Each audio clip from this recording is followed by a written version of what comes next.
I've been getting asked the same question over and over again. Courtney, what did you actually sell? So today I'm going to tell you. I built my Etsy shop to just under $1 million and over 40,000 sales in just 4 years. And I sold in the party decor niche. But here's the thing. It didn't start out anything like what it turned into. So let me walk you through it, because how I got there is more useful than the number itself. When I first opened my shop, I was selling handmade party decor items, and it did well. People liked them, sales were coming in. I felt like I was doing really well, but I was burning out. Every sale that came in meant more hours at my table. And there was no version of that business where I worked less and made more. It was just more me all the time. And at some point, I had to get honest with myself. This wasn't a business that I had built. This was a job that I had created for myself. And it topped off the second I ran out of hours in the day. So I made a big switch.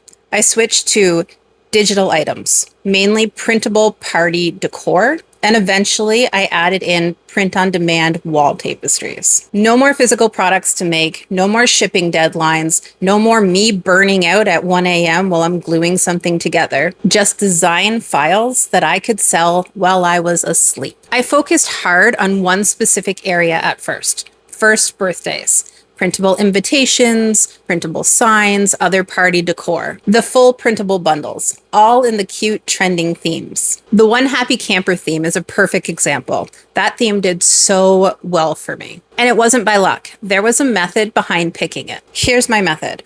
Find new up-and-coming themes that are gaining a high amount of search volume, but still have low competition. Not what is trending right now that every shop is already flooding. I wanted the thing that was starting to get searched, but wasn't yet crowded. That timing is everything.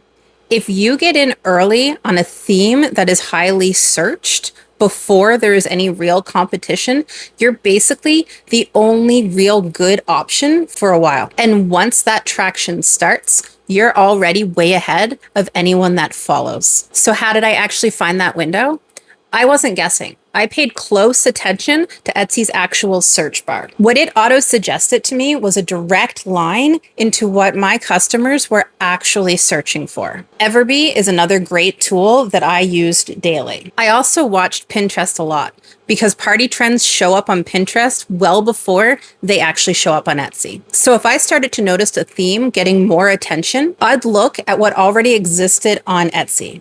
How many listings there were, more importantly, how good were those listings? If there was only a handful of listings and none of them were done really well, that was my window. That's the exact combination I was always hunting for.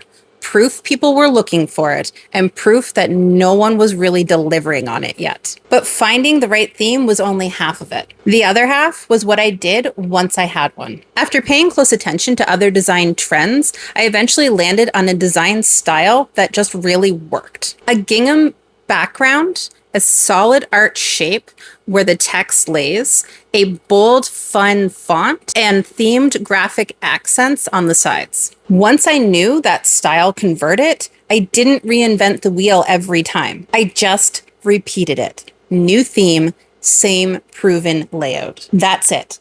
I didn't start from scratch every time. I was running a formula that already had proof behind it. That's a huge unlock for anyone who's listening. Once something is proven, your job isn't to keep innovating. It's to repeat it. At some point, I stopped thinking about actual listings and started thinking about my actual customer as a person living her whole life. She doesn't just throw one party. She celebrates a series of events in her life. She has a bachelorette party, then a bridal shower, then a wedding, then a baby shower, then that baby's first birthday, then their second, etc. So I built for all of it.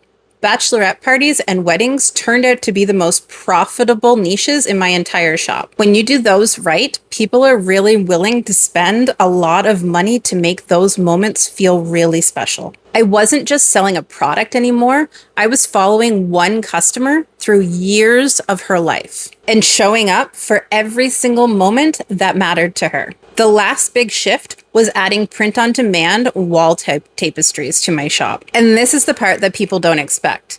It completely changed my AOV, or average order value. And the margins were honestly kind of ridiculous. Let me give you the real numbers. My largest wall tapestry sold for $120. My cost was $45. That's a $75 profit off one order. And the tapestries that sold the best weren't the generic ones, they were the personalized ones.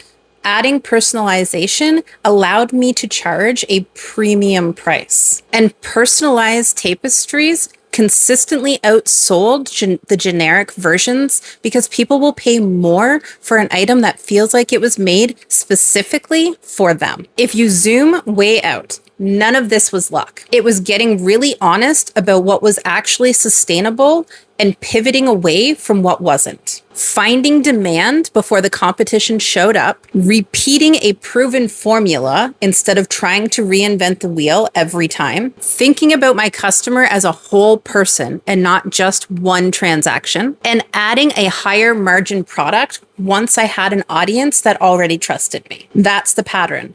That's what turned a burnt out handmade shop into something that actually scaled. But there's one more thing that played a bigger role in this that most people don't realize, and it's low ticket items. I always kept some low cost items in my shop. Single printables, small bundles, things that were priced low enough that people could buy on impulse without thinking twice. And here's why that matters so much.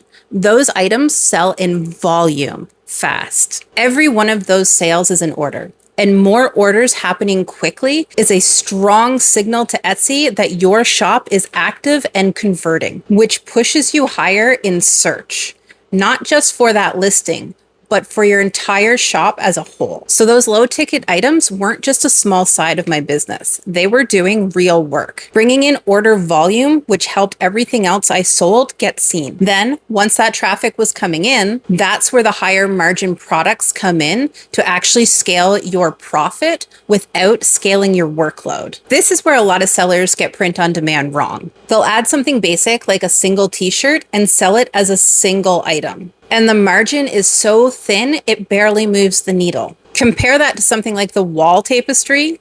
Same POD simplicity, completely different profit margin, like the $75 profit I mentioned earlier. And even if you do want to sell apparel, don't just think one shirt, think bundles. A bachelorette party isn't just one person. It's a whole group.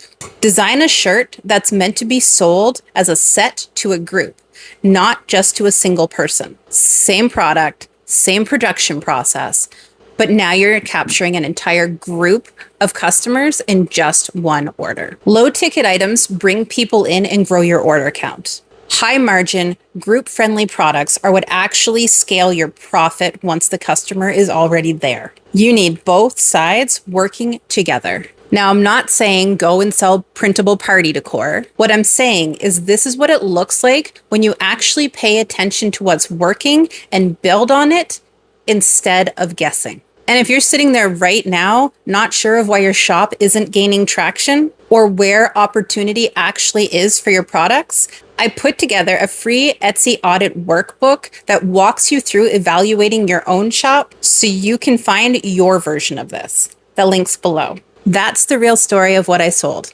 I'll see you in the next one.